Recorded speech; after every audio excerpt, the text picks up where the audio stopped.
Hey everyone, once again welcome back to my another video. तो guys, आज मैं आपको बताने वाली हूँ एसआरएमएस के बारे में 5 ऐसी चीज़ें जो आप सब जानना चाहते हैं। सो किसी ने मुझसे ये कमेंट में पूछा था कि दीदी एसआरएमएस के बारे में वो 5 चीज़ें बताइए। सो मैंने सोचा कि क्यों ना एक वीडियो बनाया जाए। तो चलिए शुरू। सभी बैकग्राउंड में मत जाइएगा क्योंकि अभी मैं अपने गाँव आई हुई हूँ। सो आप देख सकते हैं मैंने बैकग्राउंड थोड़ा ब्लर कर रखा है। Point number 1, fees structure. So अगर हम एसआरएमएस के बारे में बात करें, वहाँ के फ़ीस स्ट्रक्चर के बारे में बात करें, तो अगर आप 4 साल का कोर्स बीटेक का कोर्स ले रहे हैं, सो आपको लगभग 1,30,000 रुपये पड़ने वाला है पर ईयर।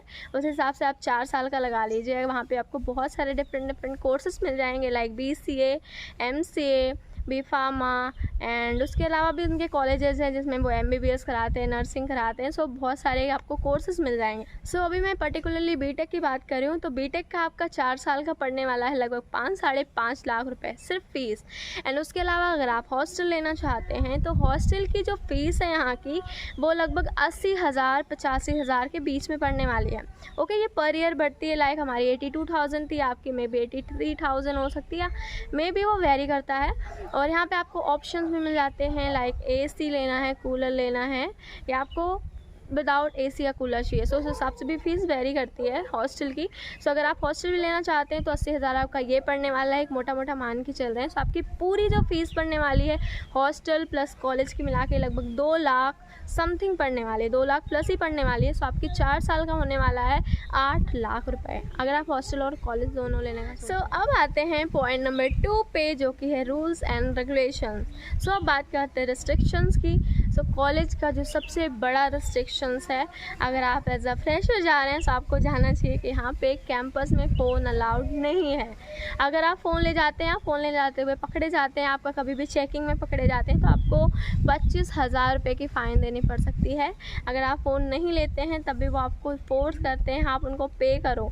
ओके, सो ये एक बहुत ही बड़ा ड्रॉबैक है इस कॉलेज का कि यहाँ पे कैंपस में आपको कॉलेज वाली फीलिंग नहीं आने वाली। Like you feel like you are in school. So हमें भी ऐसे ही लगा था हमारे बीटेक के दौरान। सो हमें लग रहा था कि हम किसी स्कूल में हैं, बट कहीं ना कहीं पेरेंट्स को ये जो रिस्ट्रिक्शन है ये अच्छी लगती है कि बच्चे। सो आपको फ़ोन सबमिट करने के लिए बाहर ही एक डोर बने होते हैं, आप वहाँ पे लाइब्रेरी के पास आप सबमिट कर सकते हैं। डेली का डेली सुबह सबमिट कर दो, शाम में जाते टाइम ले लो।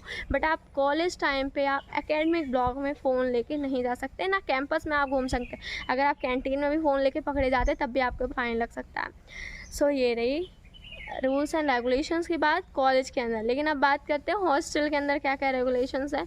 सो एज यू नो, गर्ल्स के लिए कुछ ज़्यादा ही रिस्ट्रिक्शंस हैं एंड बॉयज़ के लिए थोड़ी सी कम है। लाइक बॉयज़ को 8 बजे तक बाहर जाना अलाउ होता है गेट के, मेन गेट के, बट हमें गर्ल्स को नहीं अलाउड होता। हमें मेन गेट के बाहर जाने के लिए शॉर्ट लीव लेनी पड़ती है। हाँ, बट हम कैंपस में 8 साढ़े 8 बजे तक घूम सकते हैं। एंड वही बॉयज़ जो है कैंपस में वो 11 बजे तक घूम सकते हैं। वो उनके लिए कोई बाउंडेशन नहीं है। एंड हाँ, आप मंदिर जा सकते हैं। एक छोटा सा मंदिर का कार्ड मिलता है, उस मंदिर का कार्ड आप लेके आप बस जस्ट मेन गेट के बाहर ही मंदिर है, सो आप मंदिर जा सकते हैं। और मंदिर की भी टाइमिंग है 6:30 से 7 साढ़े 7 तक, 1 घंटे की टाइमिंग होती है। बट हाँ, 8 बजे के बाद आप लाइब्रेरी जा सकते हैं एंड CC कंप्यूटर सेंटर भी है, वहाँ जा सकते हैं। 12 बजे तक का अलाउ होता है। एंड या बहुत सारे रूल्स एंड रेगुलेशंस हैं जो आपको वहाँ पे जाके बता। अब बात करते हैं पॉइंट नंबर 3, जो कि है फैकल्टी। सो यहाँ पे फैकल्टी कैसी है।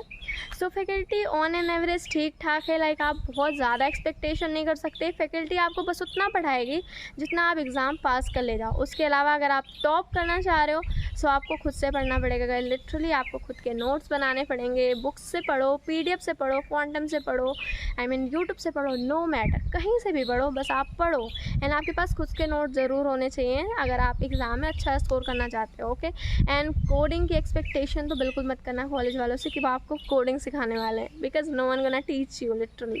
क्योंकि वहाँ पे फैकल्टी तो होती है बट उन्हें खुद इतना नहीं आता होता है कि वो आपको इतना ज़्यादा एजुकेट करेंगे कोडिंग को लेकर। सो आपको कोडिंग भी खुद से ही प्रिपेयर करनी पड़ेगी। DSA वगैरह फर्स्ट ईयर से करना शुरू कर दो। हमने नहीं की वो बात अलग है, बट अब हमें ये लगता है कि हमें करना चाहिए था, बट हमें किसी ने बताया नहीं, ना हमें ऐसी गाइडेंस मिली। लाइक सो हमें इतना पता भी नहीं था। बट मैं आपको लिटरली बता रही हूँ, आप DSA स्ट्रॉन्ग करो, अपने मोस्ट इम्पोर्टेंट। ओके, उसके अलावा आप GFG पे, लीड कोड पे, आप जहाँ भी कोडिंग के क्वेश्चन सॉल्व करते हो, रोज़ एक दो करते रहो, हैबिट में लेके आओ ये चीज़।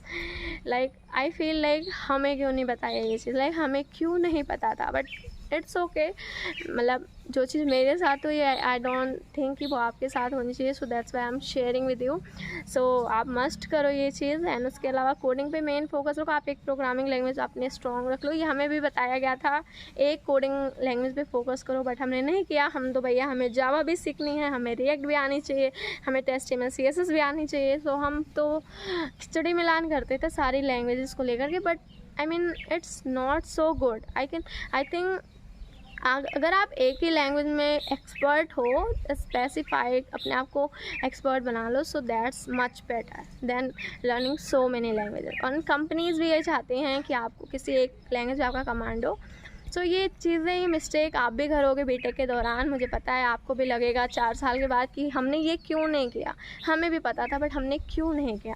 सो ये सबको रिग्रेट होता है, सब फेज ऑफ लाइफ। लाइक हमने भी 4 साल निकाले, आपका भी निकल जाएगा, बट अगर आप समझ जाओगे तो आपके लिए बेनिफिशियल होगा प्लेसमेंट्स वगैरह में, वरना फिर आप भी हमारे जैसा सोचोगे कि हमने क्यों नहीं किया। करते हैं point number 4, hidden charges. So it's the most important topic. Like कि कोई कॉलेज में, क्या हमें कॉलेज में जाने के बाद कोई हिडन चार्जेस देना पड़ता है? So no, absolutely not. कोई हिडन चार्जेस नहीं है, बस आप जो फ़ीस दे रहे हो वही आपका है।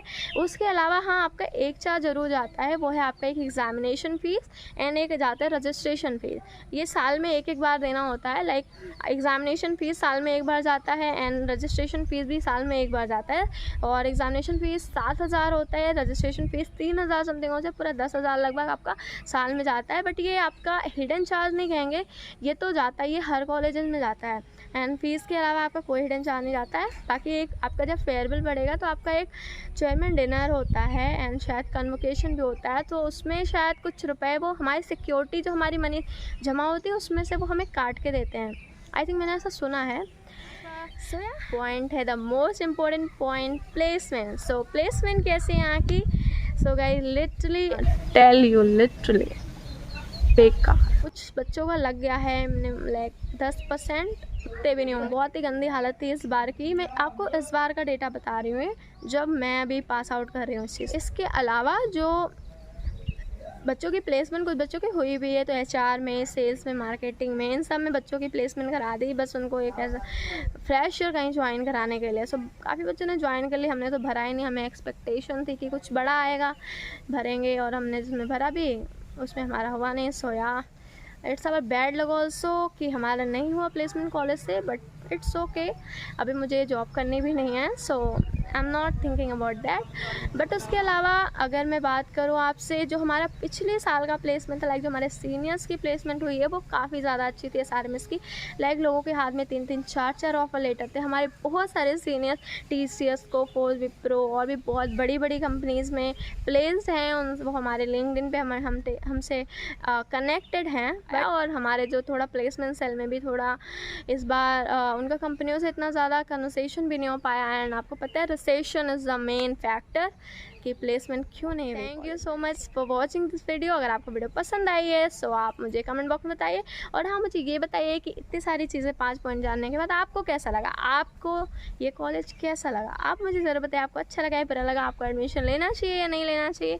सो बाय बाय गाइस, मिलते हैं आपसे नेक्स्ट वीडियो में।